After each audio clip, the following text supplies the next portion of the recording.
வரும். இத்ரீஸ் அலைஹிஸ்ஸலாம் அவர்களுக்கு அல்லாஹ் தஆலா இப்படித்தான் சிறப்பா சொல்லியிருக்கான்.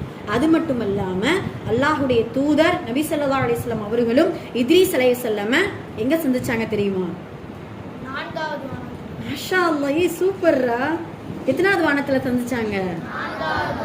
எங்க? நான்காவது வானம்னா அது என்னது புரியல? மிஅராஜ் பயணத்துல. மாஷா அல்லாஹ், இந்த பண்ணு. அல்ஹம்துலில்லாஹ், பாரக்கல்லாஹு ஃபீக்கும்.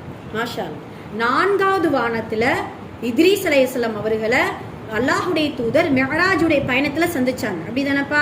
மிஅராஜுடைய பயணத்துல மொத்தம் எத்தனை நபிமார்களை சந்திச்சாங்க தெரியுமா? நபி ஸல்லல்லாஹு அலைஹி வஸல்லம்